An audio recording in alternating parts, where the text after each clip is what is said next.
Fox 35's 1K a day giveaway. Starting Monday, you could win $1,000. Watch Good Day Orlando for your chance to win, and good luck. Start your engine. Because we're live at the Daytona 500. Fast cars, drivers, and parties. Good Day Orlando at the track. Friday morning. On Fox 35. Right now on Fox 35 Overtime. Intercepted. Picked up by Cooper DeJean. A Super Bowl for the record books. And the Chiefs are finally on the board.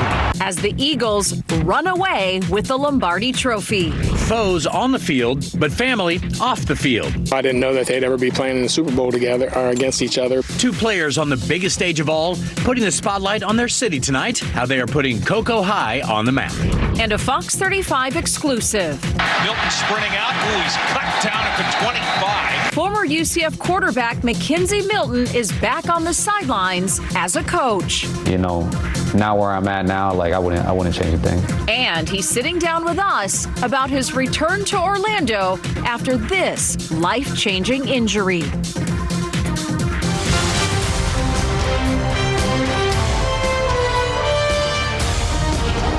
The Philadelphia Eagles are going to Disney World. You watch them beat the Kansas City Chiefs in Super Bowl 59 right here on Fox 35. The final score from New Orleans, 40-22. Thanks for staying up with us for Fox 35 Overtime. I'm Luann Sorrell. And I'm John Brown. The Eagles scored first and never looked back. Super Bowl MVP Jalen Hurts led the team to the win and their second Lombardi Trophy in team history. And now the party has moved on to Philadelphia. You can see the streets of Philly right now. Fans are decked out in their green, packing the streets to celebrate the Super Bowl win.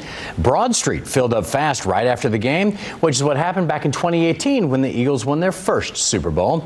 And we've even seen a few fireworks over the city at this hour. Well, the NFL season is officially over now, but we don't have to wait very long for some more football. UCF kicks off spring practice next month, and there are a lot of new faces on the team, but there is a familiar feel about them. I sat down with the Knights' new quarterback coach, and he is bound to be a fan favorite yet again.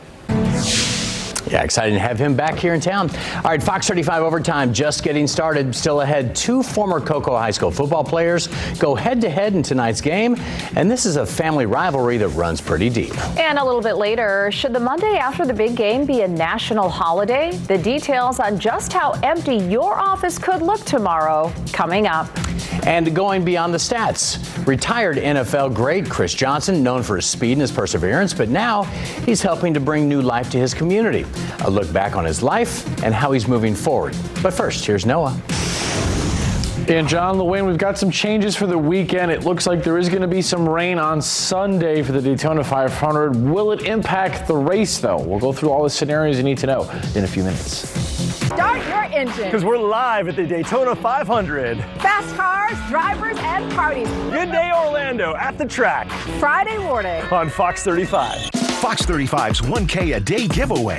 Starting Monday, you could win $1,000. Watch Good Day Orlando for your chance to win, and good luck.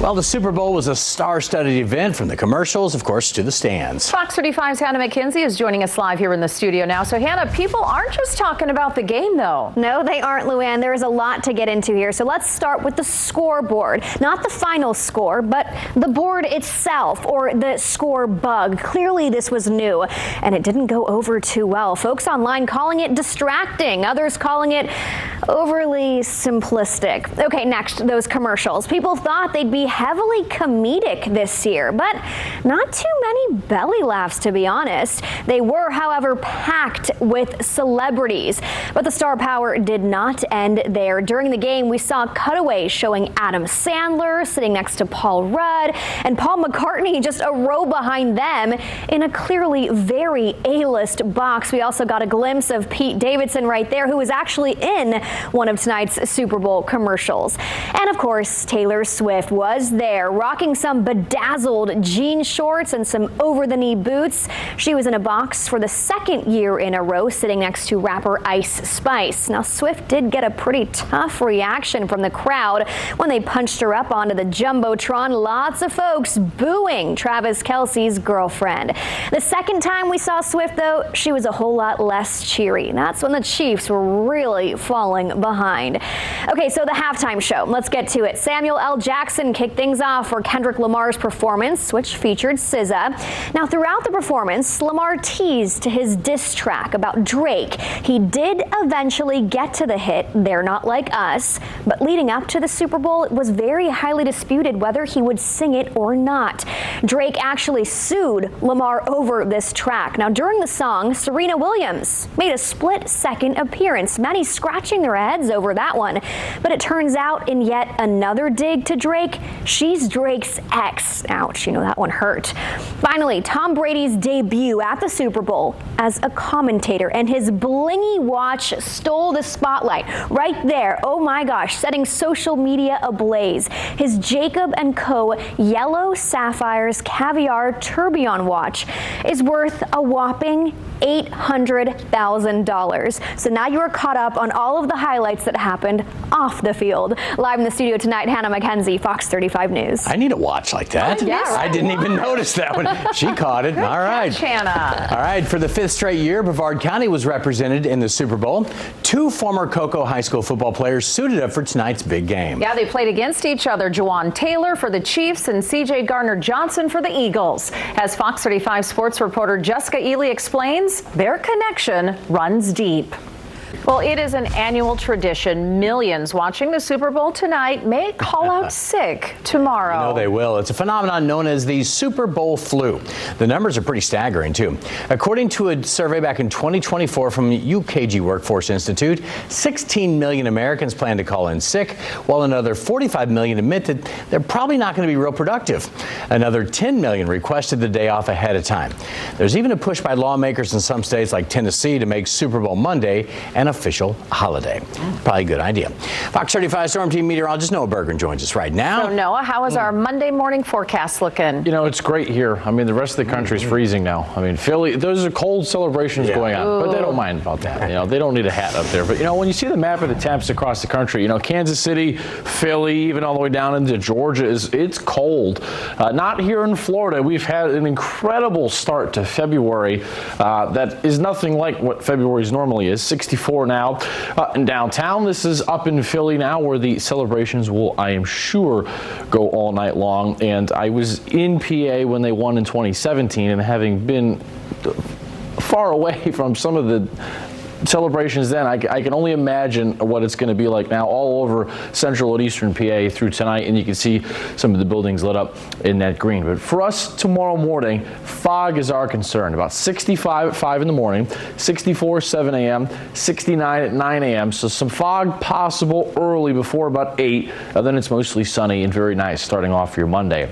Here's that fog coming in from the west coast. Notice Ocala, the Villages, 7, 8 in the morning. Not everywhere, just patchy fog. Then it's gone by late morning on your Monday. Highs tomorrow, low to mid 80s inland, upper 70s at the beaches with a sea breeze. All right, small chance of a shower tomorrow and Tuesday. Dry Wednesday. A front comes through Friday with maybe a couple of showers, but the rain chances the next few days are really not that high at all. But look at the temperatures, my friends.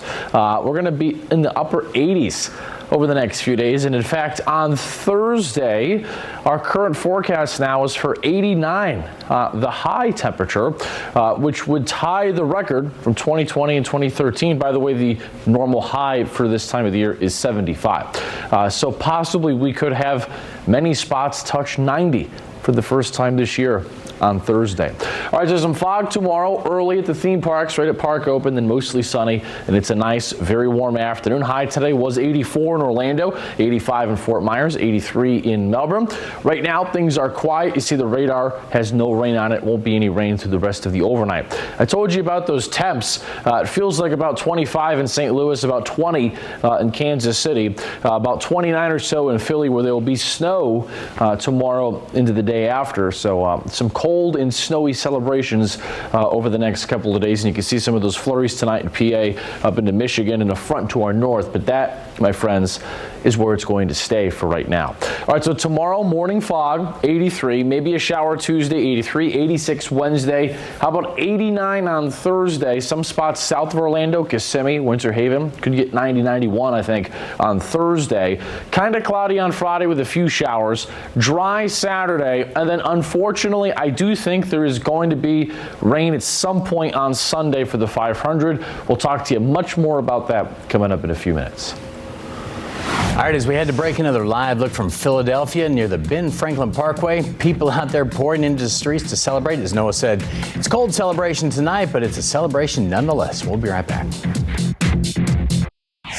Welcome back. President Trump made history tonight as the first sitting president to attend a Super Bowl. Fox 35's Hannah McKenzie joins us live in studio once again tonight with more on this historic moment. So, Hannah, he had quite the busy schedule today. John Luann, he definitely did. President Trump had a large crew with him for the Super Bowl. His daughter Ivanka, his son Eric, his grandson, and a whole slew of senators traveled with him for the big game. And you are right about busy. The work began before he even got to New Orleans. While flying to Louisiana, the president signed a proclamation declaring February 9th Gulf of America Day. He also made an appearance on Fox News with Bret Baier and made a prediction about tonight's big game winner. I guess you have to say that when a quarterback wins as much as he's won, I have to go with Kansas City. At the same time, Philadelphia has a fantastic. It's going to be just a great game. Well, Trump didn't exactly call that one correctly, but yes, a great game regardless. Moments before that game, the president met with victims and first responders who were on the scene of the deadly terror attack in the New Orleans on New Year's Day. As far as why President Trump decided to attend the game tonight, well, he told Bret Baier it would be a good thing for the country to have the president there. As we said, he is the first sitting president to attend a Super Bowl, but in 2002, George H.W. Bush did perform the ceremonial coin toss, which also took place in New Orleans. Now, the U.S. Secret Service did obviously confirm extra steps were taken to ensure Trump's safety. Trump was on the fields, but only briefly, before enjoying the game from his box suite with his family and, of course, those lawmakers. And they didn't stay for the entire game. Trump actually headed home back to the White House after the halftime performance.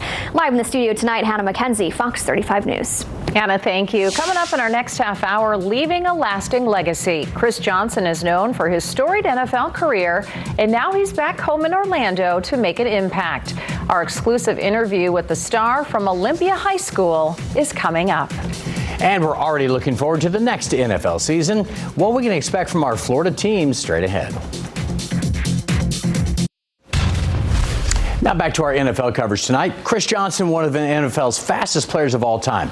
He led the league in rushing back in 2009 and was a three-time Pro Bowl player as well.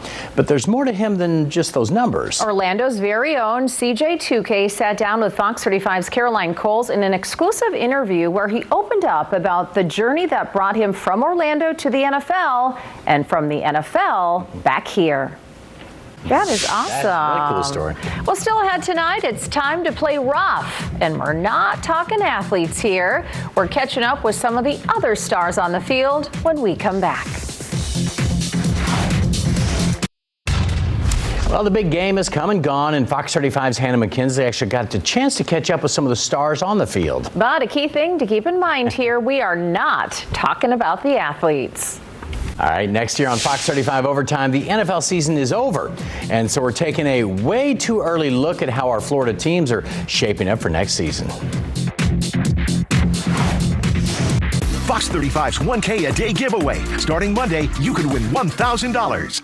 On your phone, on your TV, download the Fox 35 local app.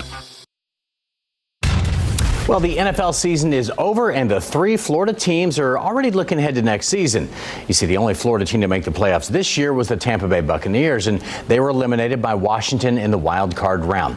The Bucs are making some big changes so far this offseason. They promoted Josh Grizzard to the offensive coordinator after working as the team's passing coordinator this past season. They still need to re-sign wide receiver Chris Godwin or find a replacement. The team will also need to focus on defense. The Bucs ranked 19th in yards allowed per game this past season. In Jacksonville, the Jaguars have a new head coach, and they hope he's bringing along some offensive magic with him. They just hired Liam Coleman as their new head coach. He, by the way, was the Buccaneers' O coordinator last year. The Jags ranked 25th in total offense and 26th in points allowed per game, so they got a lot of work to do. They have the 5th pick in the upcoming NFL draft and 10 picks in total. And to the AFC, the Miami Dolphins just missed out on the playoffs, finishing 2nd in the division behind Buffalo Bills. Miami had a rough season, losing their quarterback to concussion for 6 weeks. Mike McDaniel coming back as the head coach. The team needs some help at wide receiver and several positions on defense. They have the 13th pick in the upcoming draft. Fox 35 Storm Team meteorologist Noah Berggren joins us now. Is it way too early to look ahead to next season? Yeah, A little bit early? Never. Do you think so? No. All right. No, Noah says no, never too early. Well, he's looking ahead to this week. That's as far as you're going out right this week. I'm a Giants fan and went to Penn State. I mean, how do you think Yeah, you got a lot to I'm happy for Saquon. I mean, he's a great Yes. person. Having seen him when he came on as a freshman at Penn State, I think like the 3rd run he had, he took it like 80 yards, and it was everybody was like, "Who the heck is this guy?" Yeah. And then Now the Eagles. he's got a Super Bowl We trophy. have a Super Bowl MVP tomorrow, and the parade looks good, right? It's going to be very good. Yeah, it's going to be very good. And check out these temps, guys, on Friday. Thursday and Friday, I mean, it's going to be hot. I mean, probably could stop just saying warm. You're going to have the air conditioning on. It's going to be hot in the sun. It'll probably even feel like it's in the low to possibly even mid-90s with the humidity on Thursday. So if you're just watching us now and you're not aware of this, it's going to be downright hot for February. This is the average high for almost the end of May, 90. So we're going to set records in a few spots. About 90 the high, Winter Haven, 89 in Orlando, 89 Kissimmee. That's Thursday. Now, Florida's Super Bowl is next on the horizon. 1 week from today, right here on Fox, the Super Bowl, greatest event. Very excited to try to go to it this year. I plan on going to it myself. I've got tickets to it, and the weather, unfortunately, is going to be a player. Now, a couple of things. What's going to happen is all the warmth we've had, for 2 weeks now, it's been great, right? You know that. It's been sunny, great. It's been like spring, summer. That has to break at some point. This is not normal. To break that heat, you're going to get a big cold front. Unfortunately, that will probably come through on Sunday at some point. Now, this is not last year's setup where there was a freak little low that formed in the Gulf and it rained from every minute of the day last year on Sunday, and it was just the whole day was a wash. This is not that. It's a fast-moving front that's going to come through, maybe even with some strong thunderstorms. Now, we've had many years in recorded history where there's been strong thunderstorms that have went and passed on race day at Daytona in February. So that's not that uncommon. But right now, what's tricky in the forecast data is the timing of those rain and storms. Some of the data suggests the front comes through noon, 1 o'clock. So maybe we get the rain in, it's a delayed start, we get the jet dryers out, the sun comes out and it clears and it's a nice afternoon and evening, but it's delayed. Some of the data suggests the rain comes through in the mid-afternoon, so it starts and it stops and it starts again. There's another camp of the data that holds the front off until like nighttime Sunday. So it would be sunny in the afternoon, great on schedule, but the rain would come in at night. So that's what we're going to watch over the next few days is when does this cold front come through on Sunday for the 500. Regardless, it does not, at least as of this point, look like the front would be slow enough for it to rain all day, thus for the race to be postponed to Monday like it was last year. So if you've got tickets to the race, you're planning on going, you've got family or friends going, The good news in that is it does not look like a postponement is on the table for all-day rain, but at some point on Sunday, there's going to be a chance of rain. We'll hope that it's before or after the race, but we'll watch that over the next few days. But until then, it's sunny, hot, and dry. Your wake-up weather tomorrow, just know there'll be some fog around before about 8 to 9 o'clock in the morning, guys. All right, Noah, thank you. As we head to break tonight, you are taking a live look from Philadelphia tonight near the Ben Franklin Parkway. That whole city is lit up in green for the Eagles' big Super Bowl win tonight, and people are packing into the streets to celebrate. By the way, they're going to be here at Disney World tomorrow for their victory parade. We'll be right back.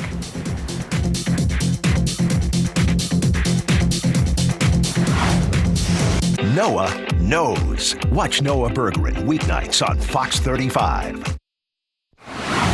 New tonight, the investigation continues into what led up to a deadly deputy-involved shooting in Orange County this morning. Deputies say they were forced to fire when a burglary suspect refused to drop a knife. Fox 35's Matt Trezza has the latest on the investigation. This was the scene Saturday night on Castle Street in Pine Castle.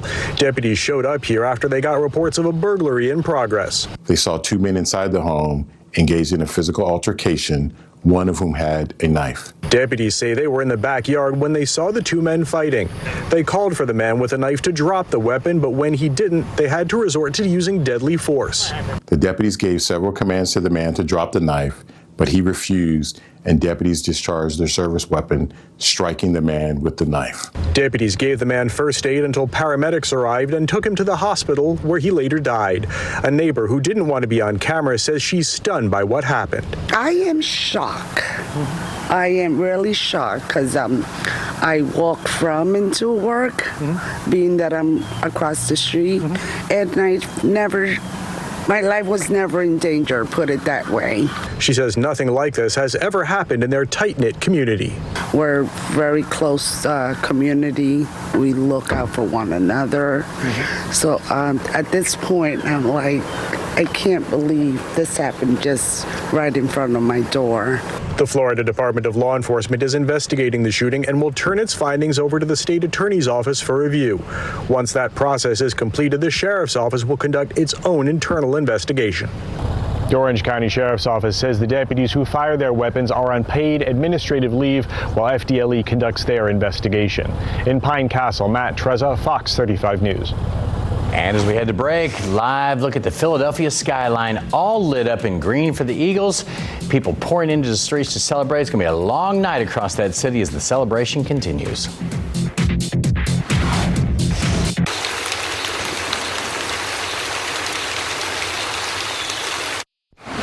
In Brevard County tonight, a local dog rescue is in desperate need of help. The owners say they're being forced to suddenly shut their doors. They have 22 dogs that need a home, and fast. Fox 35's Stephanie Buff-Monty gives us a look at all the animals. Also happening right now in Orlando, a big change is taking place in downtown for the nightlife there. Orange Avenue once again open to cars. It had been blocked off on weekend nights to allow people to walk around. And this, by the way, is the city's final step in efforts to control the crowds there.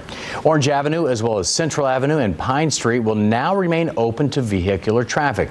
The changes came on the heels of a shooting in downtown Orlando back on Halloween. A 17-year-old opened fire in the streets, shooting 9 people and killing 2. That street party atmosphere was really not benefiting the businesses. It enhances safety because the people hopefully coming downtown are now patronizing our businesses and going through those additional safety protocols in order to be in those establishments. The city says it's committed to ensuring the safety and well-being of all residents and visitors as it aims to continue to grow the downtown area. Well, thanks so much for staying up late with us tonight for a special broadcast here on Fox 35 News. The news continues tomorrow morning on Good Day Orlando starting at 4 a.m. Have a great evening and a nice morning as well.